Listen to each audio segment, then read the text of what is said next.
Well, first, I would say tempering expectations. I remember being in a rush. Okay, I just want to be healed already.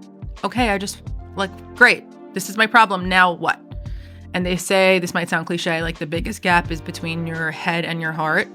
There were so many things that I could intellectually grasp right away and understand. I'm like, okay, so I have an insecure attachment style. Okay, so I have anxious, blah, blah, blah. Okay, so I have childhood trauma. Okay, so, I have a soul sickness and I have alcoholism and I can't drink anymore. Great. Okay, now what?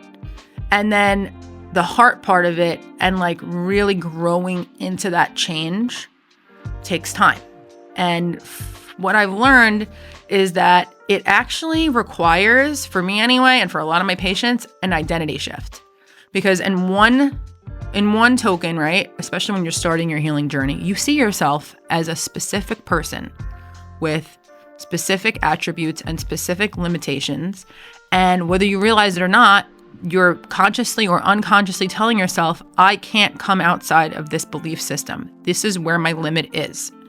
And as you start to heal and open your mind and get clarity and get awareness, it takes time for your body, your emotions, and your beliefs to catch up with this intellectual information and for you to feel authentic in making these shifts. Maybe it is patterns that you learned as a kid.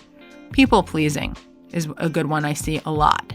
People pleasing is the ultimate form of self-abandonment, yet a lot of people come in and they can't stop doing it without feeling guilty because as a child, they were trained that if they didn't people please or manage the scary adult emotions around them, that they weren't going to be physically or emotionally safe. So it's not that easy to just stop, even if you understand it, because you now have to teach your body and your maybe inner child that it is safe to stop abandoning yourself and keeping tabs on the emotions of other people. So that takes time. And I would say the other big thing is having compassion for yourself, because this society places a lot of demands on people to perform. A lot of people get their identity of like self-worth from production. What have they achieved? How much money do you make? What car do you drive? External stuff, right?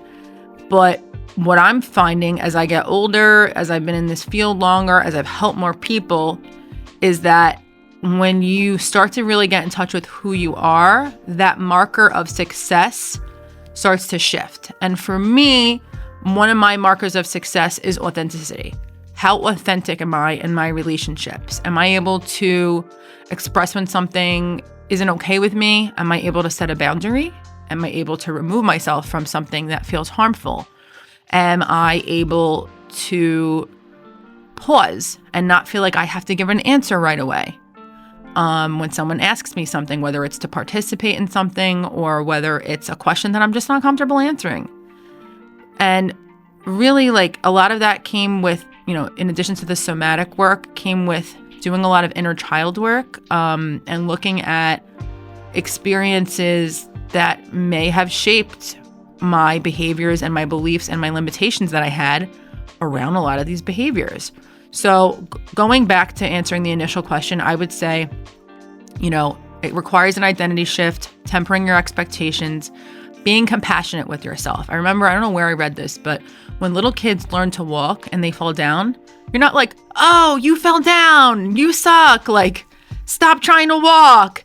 You're like, oh yeah, like you made it like an extra step this time. That's great. And like you encourage them to keep going. That's kind of what you need to be doing for yourself throughout this process. And if you can keep that attitude of just like self-love and self-compassion on, no matter the ebbs and the flows of your journey, you're going to be okay.